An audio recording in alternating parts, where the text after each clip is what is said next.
The acacia trees in the Masai Mara stood as dark silhouettes against a sky painted in shades of fiery orange and deep violet.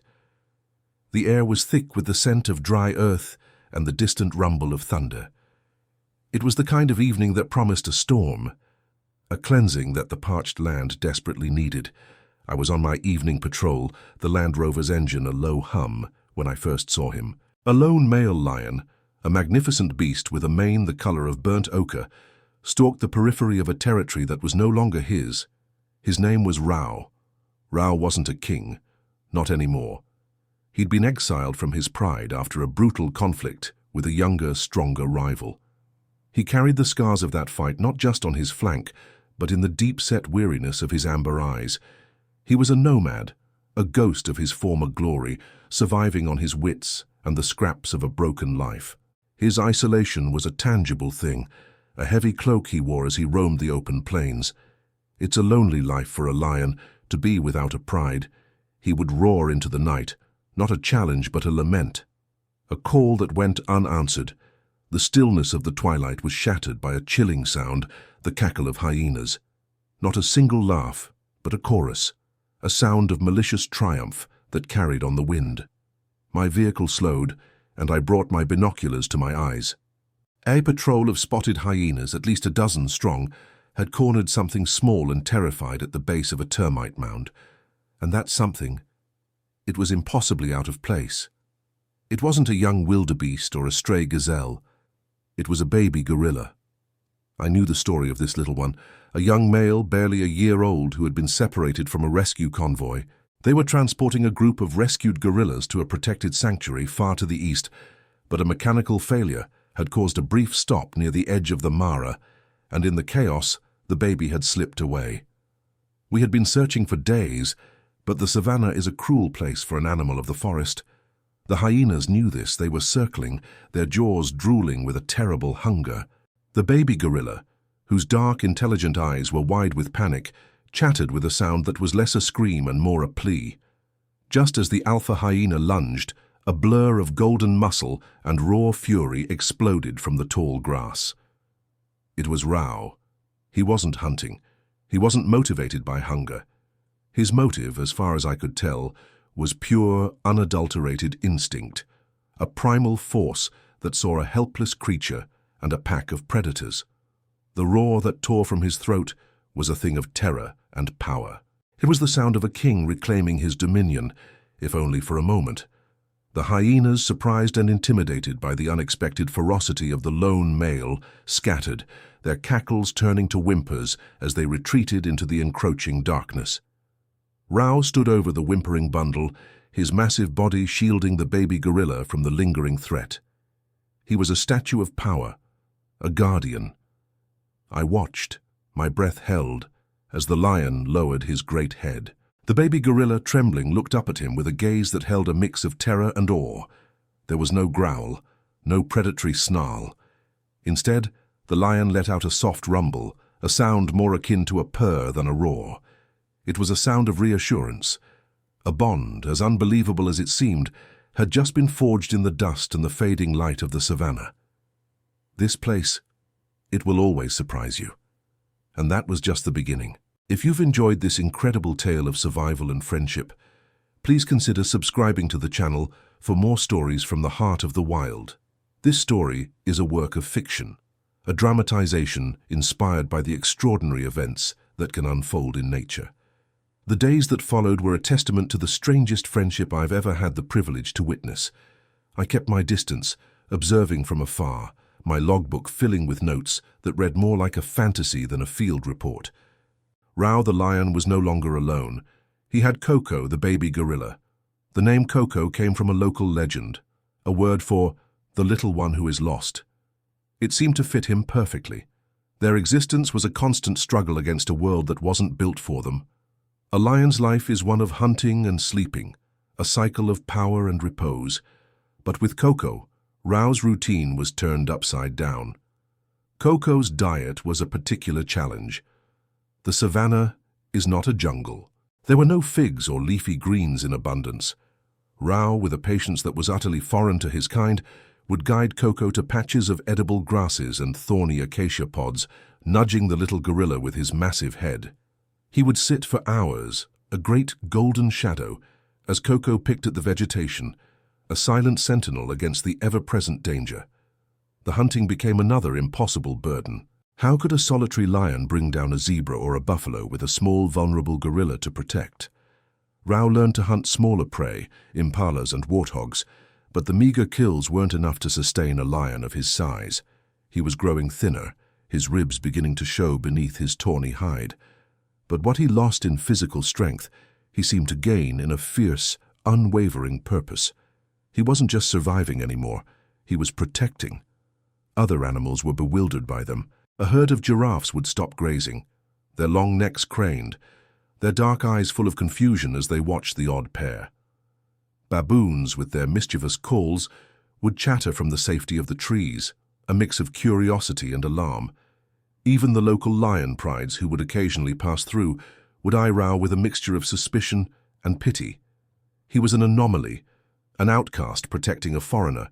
He had chosen this path, this incredible, impossible bond, and it had set him even further apart from his own kind.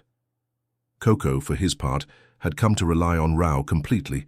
He would ride on the lion's back during their travels, his small arms wrapped around the lion's thick mane. When they rested, Coco would curl up against Rao's chest, nestled safely in the warmth of the lion's body, a tiny pulse of life against a mountain of muscle. The gorilla's initial terror had been replaced by an absolute and total trust. He would coo and chatter, a quiet, reassuring sound that seemed to calm Rao's restless spirit. The lion would respond with a low, rumbling vibration in his chest, a language of pure affection. Their journey wasn't without its close calls. One evening, a rogue leopard, drawn by the scent of a fresh kill, stalked them through the twilight. The leopard was silent, a shadow with killer's eyes. It saw Coco as an easy meal. But Rao, despite his exhaustion, was a sentry. He saw the flicker of movement in the grass and let out a guttural growl that was a warning. It wasn't just a growl, it was a promise of a fight to the death. The leopard, sizing up the lion's fierce resolve, faded back into the darkness. Rao had shown that he would not break, but I knew this couldn't last. Their very existence was a challenge to the rules of nature, and something had to give. They couldn't wander the Mara forever. The final act of their incredible story unfolded on a vast open plain, a stage set by the elements themselves. The sky, a bruised expanse of grey and purple, had finally decided to break its long silence. The first drops of rain, cool and heavy, fell like a benediction on the parched earth, a cleansing grace that seemed to promise a fresh start. But the relief was short-lived, a brief moment of calm before the storm. A new, far more dangerous threat had emerged from the horizon, a coalition of two young, powerful male lions. They were a unified front, driven by the primal urge to dominate and to claim this territory as their own. Their muscles coiled with a palpable predatory intent, and their synchronized roars were a coordinated symphony of challenge that reverberated across the plain. They saw Rao not as a peer, but as an intruder, a solitary, weak outcast who needed to be dealt with. And they saw Coco as an oddity, a distraction that had no place in their world. They were ready to end it, to erase the very existence of this improbable pair. Rao, however, stood his ground. He was a bastion of defiance, his massive body a shield. Coco, sensing the shift in the atmosphere, had instinctively scrambled onto Rao's back, clinging to him and burying himself in the thick tangle of the lion's mane. The two male lions advanced, their paces slow and deliberate, a psychological weapon in themselves. This was the moment I had feared. Rao was tired, his body gaunt from weeks of hunting for two. He was hungry, his stomach hollow. He was outnumbered. But when he looked at Coco, his amber eyes held no trace of weakness or fear. There was only a fierce, unshakable love. He let out a low, guttural growl, a rumble that was a promise. They would not pass. The fight that followed was brutal and swift, a whirlwind of claws and teeth and muscle. Rao, despite his lack of strength and his exhaustion, fought with a desperation and ferocity that was shocking. He wasn't just defending a territory, he was defending his family. He drove back the first of the young males with a powerful charge, a display of raw, instinctual power. But the second lion, a terrible weight of muscle, lunged, catching Rao on the flank and bringing him crashing to the ground. The earth shook with the violence of the struggle. It seemed all was lost. Rao was pinned, his breath coming in ragged gasps, his vision blurring. Just as the second lion prepared for the final killing bite, something impossible happened. Coco, his small body shaking with a mix of terror and a strange, small fury, let out a sudden piercing shriek.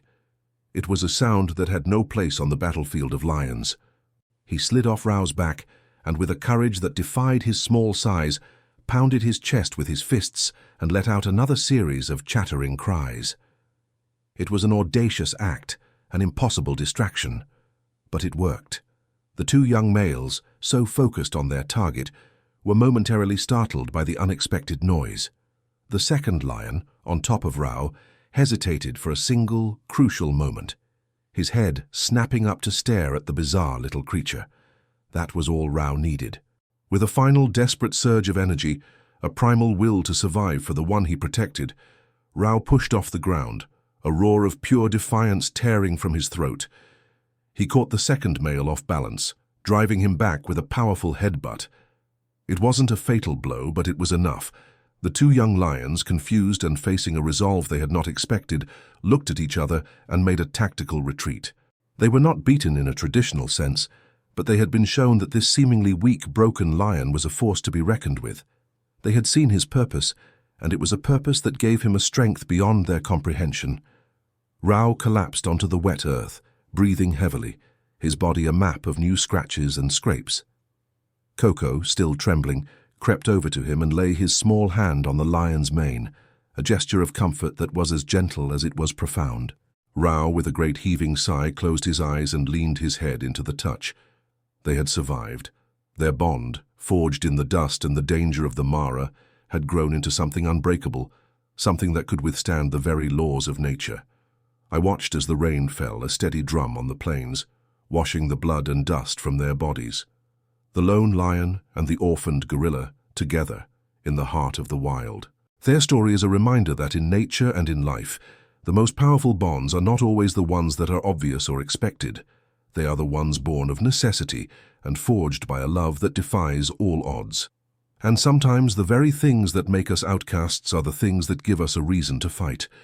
If you were moved by this incredible tale of survival and friendship, please consider subscribing to the channel for more stories from the heart of the wild. This story is a work of fiction, a dramatization inspired by the extraordinary events that can unfold in nature.